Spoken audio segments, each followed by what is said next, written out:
नाजरीन, इंसान को अल्लाह रब्बुल इज्जत ने अशरफुल मखलूकात पैदा करके अक्ल फहम से नवाजा और फिर इंसान ने साइंस को अपना जेवर बनाकर इल्म फन में कमाल महारत हासिल की।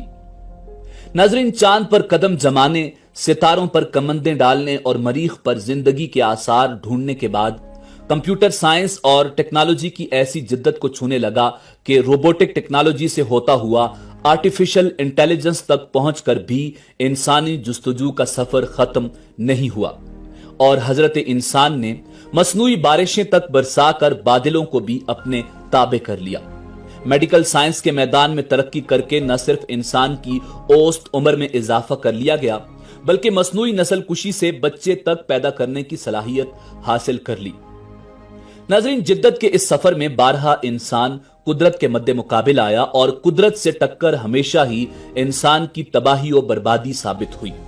आज की वीडियो भी इसी सिलसिले की एक कड़ी है और आज हम आपको एक ऐसे रूसी साइंसदान के बारे में बताएंगे जिसने बंदरिया के पेट से इंसानी बच्चा पैदा करके दुनिया का मजबूत तरीन और फुर्तीला इंसान पैदा करने का फैसला किया और कुदरत ने उसे निशाने इबरत बना दिया। अगर आपको हमारी वीडियो पसंद आए तो लाइक करके हमारी हौसला अफजाई करें। नाज़रीन, इस रूसी बायोलॉजिस्ट और साइंसदान का नाम एलिया आइवानोविच आइवानोव था। आइवानोव रूस के शहर क्रश गबर्निया के शहर शिगरी में पैदा हुआ था। उसने 1896 में खारकोव यूनिवर्सिटी से ग्रेजुएशन किया और 1907 में मुकम्मल प्रोफेसर बन गया। नाजरीन, 20वीं सदी के आगाज में आइवानोव ने मसनूई खुराक और घोड़ों की अफजाइश के लिए एक खाद का अमली इस्तेमाल मुकम्मल किया जिसके नतायज उस वक्त बहुत सनसनीखेज थे और आइवानोव के स्टेशन पर दुनिया के कई हिस्सों से घोड़े पालने वाले अक्सर आते थे। सोवियत साइंसी दुनिया में एक आम सियासी तब्दीली के दौरान आइवानोव और इब्तिदाई तहकीक और तजुर्बात में शामिल कई साइंसदान अपने ओहदे खो बैठे। 1930 के मौसम बहार में आइवानोव अपने वेटरनरी इंस्टीट्यूट में सियासी तनकीद की जद में आए। आखिरकार 13 दिसंबर 1930 को आइवानोव को गिरफ्तार कर लिया गया। उसे 5 साल की जिलावतनी की सजा सुनाई गई, जहां उसने 20 मार्च 1932 को फालज से मरने तक काजिक वेटरनरी ज़ूलॉजिस्ट इंस्टीट्यूट में काम किया। नाजरीन, इस रूसी साइंसदान आइवानोव को आज दुनिया पागल साइंसदान के नाम से जानती है। ये फालज के मर्ज में मुब्तला होकर और जहनी मरीज होकर मरा। इसने 1896 में खारकोव यूनिवर्सिटी से ग्रेजुएशन की और वेटरनरी मेडिसिन के शोबे से मुंसलिक हो गया।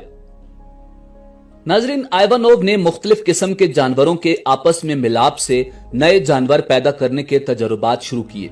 उसे उन तजुर्बात में तो कोई खातिर खा कामयाबी ना हुई, मगर वो नर जानवर से नुतफा लेकर मसनूई तरीके से मादा में रखने का मुअज्जद करार पाया, जिससे उसे बेहद शोहरत मिली और वो 20वीं सदी के अवाइल में ही उस शोबे का लीडर बन गया। आइवानोव ने जेबरे और गधी के बाहमी मिलाप समेत कई ऐसे तजुर्बात किए, मगर जिस चीज ने उसे पागल साइंसदान का लकब दिया वो उसकी बंदरिया और इंसान के मिलाप से एक नया जानवर या इंसान पैदा करने की कोशिश थी। उसने अपने उस मफरूजे का इजहार 1910 में ऑस्ट्रिया में होने वाली एक कॉन्फ्रेंस में किया। तब तक वो मैज उस मफरूजे पर सोच विचार कर रहा था। बाद में उसने उस मफरूजे पर कई तजुर्बात किए। नाजरीन, ये वो वक्त था जब स्टालिन अपनी फौज को मजबूत और नाकाबिले तस्खीर बनाने की शदीद ख्वाहिश में मुब्तला था। उसे आइवानोव के उस मफरूजे ने खासा मुतासिर किया कि इंसान और बंदरिया के मिलाप से इंतहाई मजबूत, फुर्तीले और खूनखार फौजियों पर मुश्तमिल फौज बनाई जा सकती है।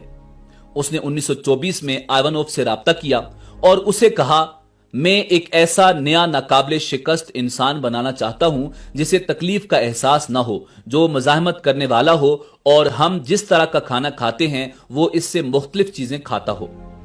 नाजरीन, आइवानोव को शायद उसी दिन का इंतजार था। उसने बगैर वक्त जाए किए तजुर्बात शुरू कर दिए। इस मकसद के लिए वो मगरबी अफ्रीका चला गया। इस काम के लिए उसे साइंस के मुख्तलिफ इदारों की तरफ से भारी चंदा दिया गया। रूसी साइंस एकेडमी ने उसे 10,000 अमेरिकी डॉलर्स के फंड्स दिए। सबसे पहले उसने इंसान का नुतफा चंपैंजी में रखकर उसे हमला करने की कोशिश की।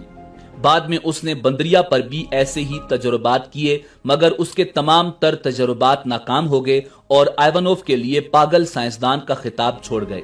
उन तजर्बात को करने के बाद आइवानोव जहनी मरीज बन गया और उन तजर्बात के असर की वजह से आइवानोव को फालज हो गया।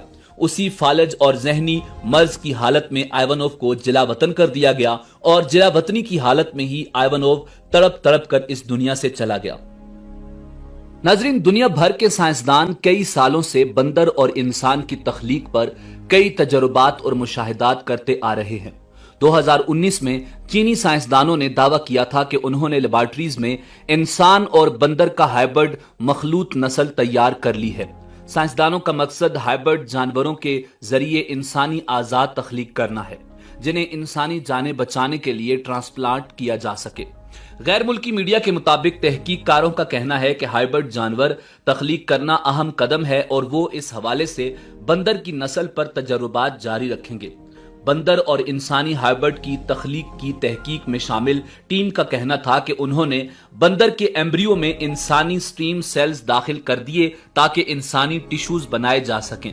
ताहम इस तजर्बे को उस वक्त रोक दिया गया जब यह मखलूत एम्ब्रियो एक बच्चे में तब्दील होकर जन्म लेने के करीब पहुंच चुका था। तहकीक में हस्पानवी साइंसदान भी हिस्सा ले रहे थे जो स्पेन में हाइब्रिड जानवरों की तख्लीक पर आयद पाबंदियों के बायस चीन में तजर्बात कर रहे थे। उनका कहना था कि इंसान और बंदर के खुलियों के मिलाप से बनने वाले मखलूत बच्चे को दुनिया में लाया जा सकता है। इस अमल के दौरान मखलूत एम्ब्रियो में उन मुरसों जीनियाती तब्दीलियां की गई थी जो एज़ा की नशोनुमा को कंट्रोल करते थे। नाजरीन, इस तजर्बे पर अखलाकी एतराजात भी उठाए गए थे क्योंकि इस अमल से इंसानी स्टीम सेल्स हाइब्रिड जानवर के दिमाग में मुंतकिल होने का खदशा मौजूद था जिससे इंसानी नस्ल तबाह हो सकती थी। नाजरीन, इंसान साइंस और टेक्नोलॉजी में चाहे जितनी भी तरक्की कर ले मगर अल्लाह रब्बुल इज्जत की कुदरत के मुकाबले आकर हमेशा नाकाम होगा। जैसे आइवानोव जिसने इंसान और बंदर के मिलाप का तजुर्बा किया और तारीख उसे आज पागल साइंसदान कहती है और फालज के मर्ज में मुब्तला होकर और जहनी मरीज होकर आइवानोव का इख्तिताम हुआ। नाजरीन, इसी उम्मीद के साथ इजाजत दीजिए कि आपको हमारी वीडियो पसंद आई होगी। मिलते हैं बहुत जल्द एक नई तारीखी और मालूमाती वीडियो के साथ।